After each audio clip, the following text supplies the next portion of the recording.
प्राचीन काल से ही हमारा देश भारत एक महान देश रहा है। भारत का एक स्वर्णिम इतिहास रहा है।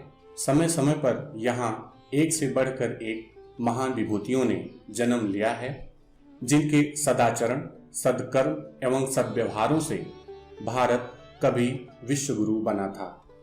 अगर हम बात करें विश्व की सबसे प्राचीन मानव सभ्यताओं की, तो सबसे विकसित एवं नगरीय सभ्यताएं सैंधव सभ्यता एवं वैदिक सभ्यता भारत में ही विकसित हुई थी। दुनिया की सबसे प्राचीन भाषा संस्कृत, जो कि समस्त भाषाओं की जननी है, भारत में ही विकसित हुई। संस्कृत भाषा वैज्ञानिक आधारों पे सबसे अधिक खरी उतरने वाली भाषा है। विश्व का प्राचीनतम धर्म सनातन भारत में ही फलीभूत हुआ, जिसका मूल उद्देश्य जियो और जीने दो एवं वसुधैव कुटुंबकम की अवधारणा रखता है। दुनिया जब पढ़ना लिखना सीखने की कोशिश कर रही थी, तभी 5वीं सदी में ही भारत में दुनिया का प्रथम विश्वविद्यालय नालंदा में स्थापित हो चुका था, जहां पर देश विदेश से आकर 10,000 से ज्यादा शिक्षार्थी शिक्षा ग्रहण करते थे। भारत की इन स्वर्णिम एवं महान उपलब्धियों का श्रेय जिन महान विभूतियों को जाता है, उन्हीं में एक नाम है गोस्वामी तुलसीदास का। गोस्वामी तुलसीदास विश्व के सर्वश्रेष्ठ कवियों में से एक हैं। इनके नाम में गोस्वामी शब्द जो जुड़ा है, इसका मतलब होता है जो अपनी 5 इंद्रियों पर काबू कर ले, वो गोस्वामी कहलाता है। गोस्वामी तुलसीदास जी का जन्म 1532 ईस्वी में चित्रकूट के राजापुर नामक स्थान पर हुआ था। इनके पिता का नाम आत्माराम दुबे एवं माता का नाम तुलसी था। तुलसीदास के जन्म के विषय में कई किंवदंतियां प्रचलित हैं। एक दोहा है, 1554 विषय कालिंदी के तीर, श्रावण शुक्ला सप्तमी तुलसी धर्यो शरीर। इस दोहे के अनुसार तुलसीदास का जन्म संवत 1554 में अर्थात सन 1497 ईस्वी में हुआ था। तुलसीदास जब 5 वर्ष के हुए तो इनकी भेंट एक सत्संग में इनके गुरु नरहरदास से हुई। नरहरदास ने ही तुलसीदास का यज्ञोपवीत करवाया और इनका नाम तुलसीदास रखा। ज्ञान व भक्ति का पाठ इन्होंने नरहरदास से ही सीखा। नरहरदास की मृत्यु के बाद तुलसीदास काशी चले गए और यहाँ पर इन्हें एक दूसरे गुरु मिले, जिनका नाम था शेष सनातन, जिन्होंने तुलसी को धर्म, कर्म, रीति, नीति, वेद वेदांग आदि का ज्ञान प्रदान किया। बनारस में रहकर राम कथा का ये गुणगान करने लगे और सभी विद्याओं में पारंगत होकर ये अपने गांव चित्रकूट चले गए और कीर्तन, भजन और राम कथा का गुणगान करने लगे।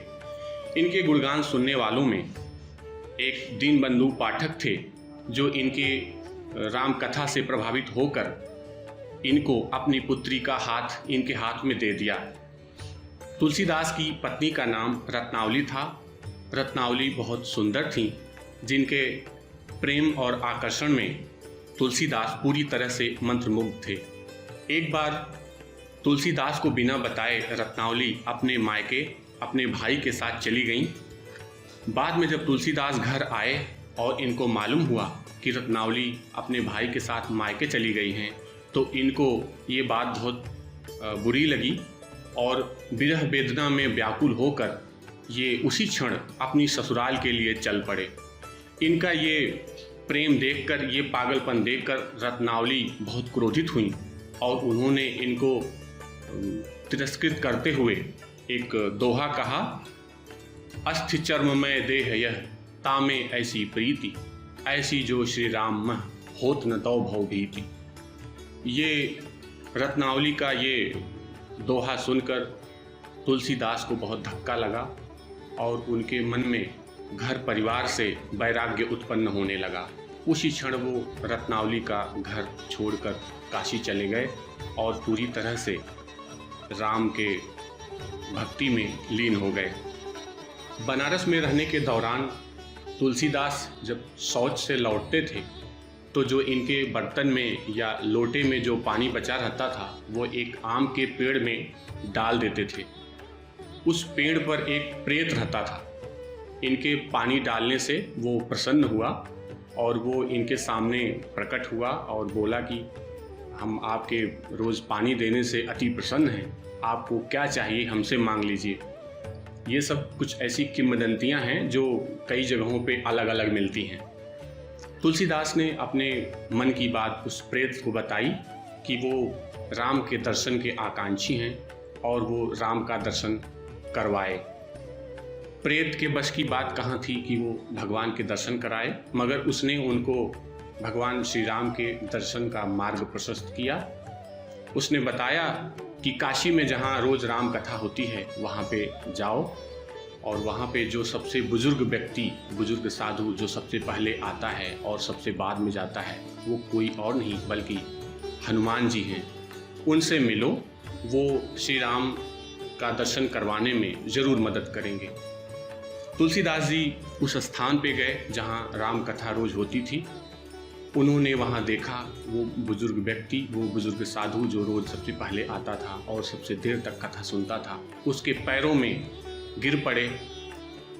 तो वहाँ पे उन्होंने इनको चित्रकूट जाने की बात कही कि आप चित्रकूट जाइए, वहाँ पे आपको राम दर्शन अवश्य हो जाएगा। इस प्रेरणा से तुलसीदास काशी से चित्रकूट चले गए और वहाँ जाकर राम की भक्ति में लीन हो गए। एक दिन जब ये अपनी भक्ति में लीन थे, वहाँ से दो राजकुमार घोड़े पर धनुष बाण लिए हुए गुजर रहे थे। तुलसीदास को लगा कि ये मेरे ध्यान में विघ्न पड़ रहा है, तो वो और तेजी से आंखें बंद करके और अपने ध्यान में फिर से लीन हो गए। फिर वहाँ हनुमान जी आए और उन्होंने बोला कि तुलसीदास, क्या आपको श्री रामचंद्र के दर्शन हुए? तुलसीदास ने अनभिज्ञता जाहिर की और बहुत दुखी हुए कि उनके सामने से श्री रामचंद्र जी चले गए और वो दर्शन नहीं कर पाए, उनको समझ नहीं पाए। दोबारा एक बार फिर जब तुलसीदास राम की भक्ति में लीन थे, उस वक्त वहाँ एक व्यक्ति आया जो तुलसीदास से चंदन लगाने की मांग करने लगा। इस वक्त वहाँ हनुमान जी मौजूद होकर तुलसी की तरफ फौरन इशारा किए, जिससे वो ये समझ लें कि ये चंदन जो लगवाने व्यक्ति आया है वो कौन है। उन्होंने तोते के भेष में एक दोहा कहा, चित्रकूट के घाट पर भई संतन की भीड़, तुलसीदास चंदन रगरत तिलक देत रघुबीर। ये दोहा सुनकर इतना खुश हुए तुलसीदास कि मूर्छित हो गए। राम का दर्शन पाकर वो अति प्रसन्न हो गए थे। श्री रामचंद्र के दर्शन के उपरांत तुलसीदास चित्रकूट से अयोध्या धाम की तरफ चल दिए। रास्ते में इलाहाबाद में उन दिनों कुंभ का मेला लगा हुआ था। यहाँ पे कई जगह पर राम कथाएं हो रही थीं। तुलसीदास यहाँ पर वही राम कथा सुने जो कभी इनके पहले गुरु नरहरिदास सुनाया करते थे। ये कथा सुनकर तुलसीदास के मन में भी एक ऐसी कथा, एक ऐसा ही राम का चरित्र चित्रण लिखने का ख्याल मन में पैदा हुआ।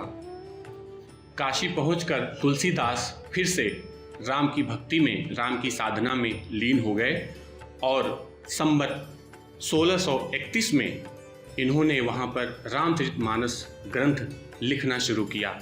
इस ग्रंथ को लिखने में इन्हें करीब 2 साल 7 महीने और 26 दिन लगे। फिर यहाँ जीवन पर्यंत वो साहित्य की साधना में, राम की भक्ति में, धर्म कर्म में लगे रहे और आखिरी समय तक यहीं राम नाम जाप करते रहे। संवत 1680 में उनका यहीं पर स्वर्गवास हो गया। इनके स्वर्गवास के संबंध में भी एक दोहा प्रचलित है। संवत 1680 80 गंग के तीर, श्रावण शुक्ला तीज शनि, तुलसी तजो शरीर। तुलसीदास की कुल 12 रचनाएं मिलती हैं, जिनमें उनका सर्वश्रेष्ठ ग्रंथ रामचरितमानस है। विनय पत्रिका, रामलला नहचु, वैराग्य संदीपनी, बरवय रामायण, जानकी मंगल, पार्वती मंगल, कवितावली, गीतावली, श्री कृष्ण गीतावली, रामाज्ञा प्रश्न एवं दोहावली। रामचरितमानस में कुल 7 कांड हैं और ये इसकी कहानी 4 वक्ताओं के माध्यम से सुनाई गई है। इसमें विष्णु जी के मानव अवतार श्री रामचंद्र जी, जो कि मर्यादा पुरुषोत्तम हैं, के सदचरित्र एवं उच्च आदर्शों का चरित्र चित्रण है। इनके अधिकतर रचनाओं में श्री राम की भक्ति भावना की प्रधानता है। कुछ में रीति नीति, धर्म, ज्ञान एवं कुछ में वैराग्य आदि की बातें हैं। तुलसीदास अवधी और ब्रज भाषा पर समान अधिकार रखते थे। इनकी कवितावली, गीतावली, विनय पत्रिका आदि रचनाएं ब्रज भाषा में हैं, बाकी ज़्यादातर अवधी में हैं। तुलसीदास जी संस्कृत के भी प्रकांड विद्वान थे। तुलसी के युग में विभिन्न प्रकार के पथ, पंथ, संप्रदाय आदि का प्रसार था, जिनमें आपस में तालमेल नहीं था और एक दूसरे से ईर्ष्या भी थी। किंतु तुलसीदास ने राम को अपनी भक्ति का आधार बनाकर सबके साथ तालमेल स्थापित किया और भेदभाव को दूर किया।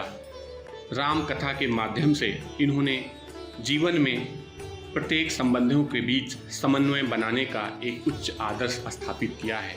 पिता पुत्र का रिश्ता कैसा हो, पति पत्नी का रिश्ता, माँ बेटे का रिश्ता, शत्रु मित्र का रिश्ता, राजा प्रजा का रिश्ता, गुरु शिष्य का रिश्ता कैसा होना चाहिए, इसका एक आदर्श स्थापित किया है। तुलसीदास अपने समन्वयों की बुनियाद पर ही लोक नायक कवि बन गए। उन्होंने जीवन के हर मोड़ पर समन्वय स्थापित कर एक नया कीर्तिमान स्थापित किया। एक बार गोलमेज सम्मेलन में भाग लेने मदन मोहन मालवीय जी गए थे। उस वक्त वहाँ पे इस बात की चर्चा हुई कि ईसाइयों की प्रमुख पुस्तक बाइबिल है और मुसलमानों की कुरान। तो इसकी तुलना में हम अगर हिंदू धर्म की असंख्य किताबें हैं, इनमें से कौन रखना उचित होगा, तो यहाँ पर मदन मोहन मालवीय जी ने श्री रामचरितमानस का नाम लिया, जो हिंदुओं की एक बहुत महत्वपूर्ण किताब है और इसमें जीवन के हर भाग का, हर अंग का दर्शन मिलता है। हमें भी तुलसीदास के आचारों विचारों का अनुकरण एवं अनुसरण करना चाहिए। इससे हमारे कार्य एवं व्यवहार, चिंतन व दर्शन को एक नई दिशा मिलेगी।